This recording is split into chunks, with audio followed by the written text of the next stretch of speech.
Okay, if you're going to mount it under your pant leg cuff, this is my idea of a better way than the way they give you to do it. It's just simply tying some paracord through two of the holes around your ankle, simple tie on the other side, and stick it in your boot a little bit right there, you know, and this is pretty much flat to my ankle now. Doesn't stick out through the cuff. It's not visible easily at all, especially compared to the way that they give you with that big strap-on thing.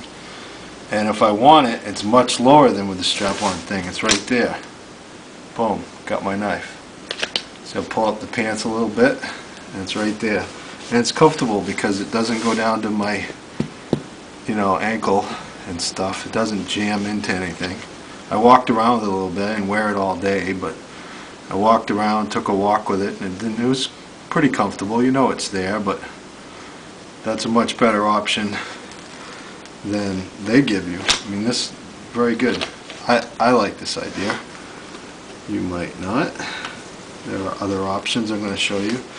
But this is how they intend you to do it. They give you this big, thick, hot, padded thing. It is comfortable, but it's because it's so well padded, it's comfortable. I wouldn't want to wear this on my job at work as a duty officer 8 to 10 hours a day on my ankle. I know that. So this would be right here with these the holes. I took the bracket off, but it would be right here. So that's way up here compared to down here. Now I'm pulling my pant leg all the way up to here, and this thing, this raises it out more from my leg, making it bulge out an impression, a print through my pants. This sticks up more, everything. It's much more visible. Got this big hardware to mount it, unnecessary. Why not just have it like this, real simple, and just tie it on. It works great. To me it works great. Much more concealable, more comfortable, everything. Okay, so that's one mounting option I've come up with. Okay, here's another option. The sideways mount on your belt. I just ran the paracord through and tied it off in the back, and put it so that the belt loop, of course, is right in the center of the two, so that it doesn't slide too much, because when you draw it, you don't want this just sliding forward on your belt. But it's very easy to access this way.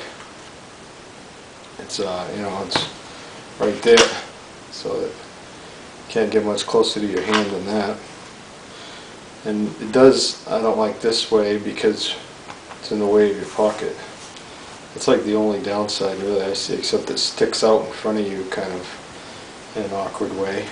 Probably snag on things too if you're walking by. So I don't like this method, but it's an option.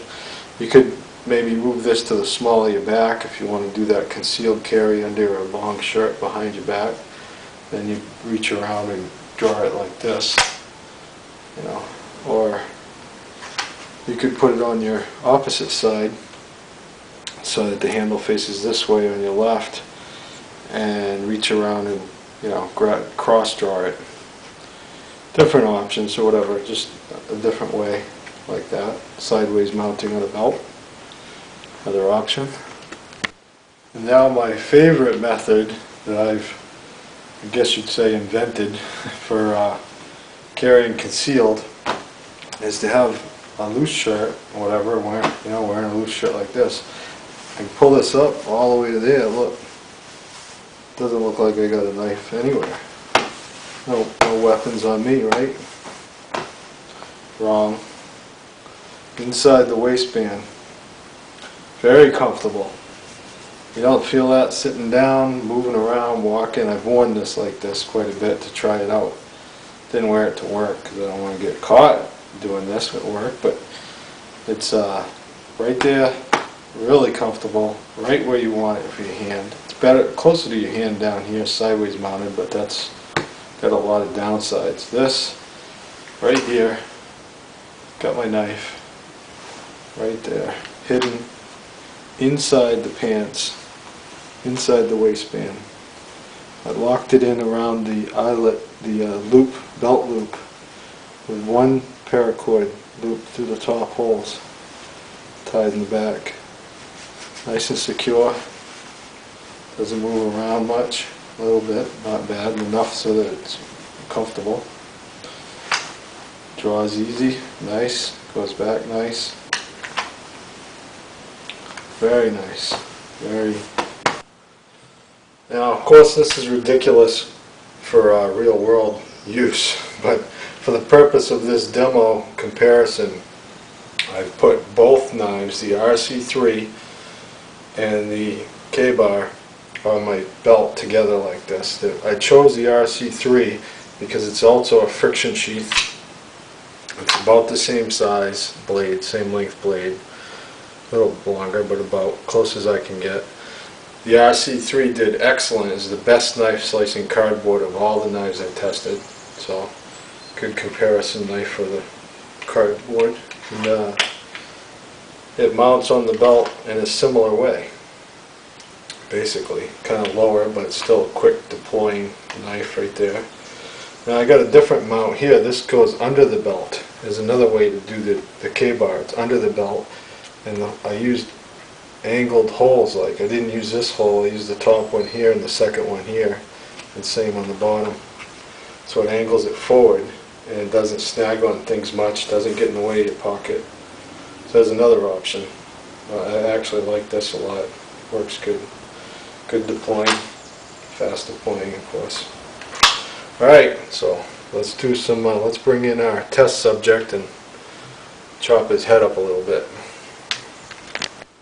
Okay, here he is, an angry midget. Nothing worse than an angry midget with a knife, though. So where do you think that midget's going to stab you? Alright, let's do some quick stuff because I only got a couple minutes left. First, the RC3 right from the sheet.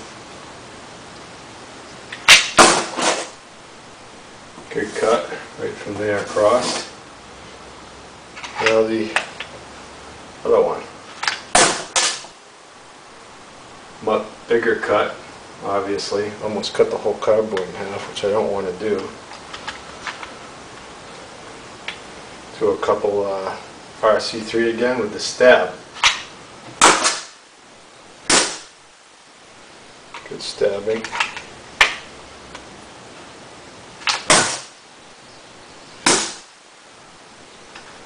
I'd say they're pretty equal, actually.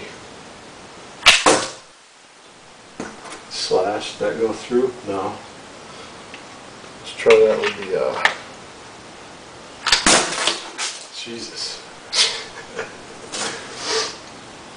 See what I mean?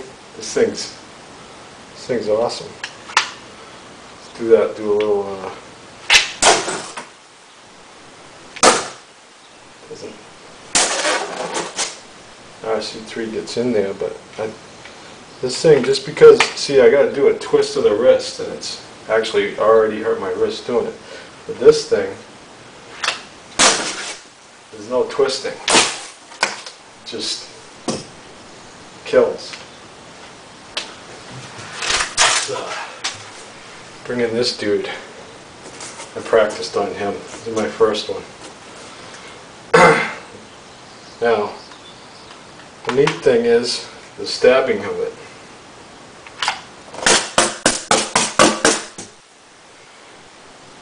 That was the Ka-Bar and the RC3. Probably does as much damage, or maybe more, but it's just slower. Slower, you gotta kind of pull your hand up and back, kind of cock it, and then stab.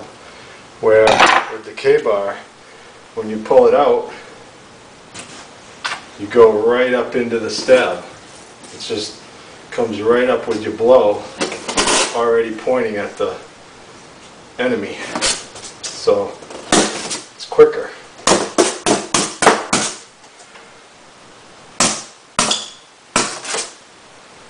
Nice. Nice. Ka-Bar TDI. Thank you.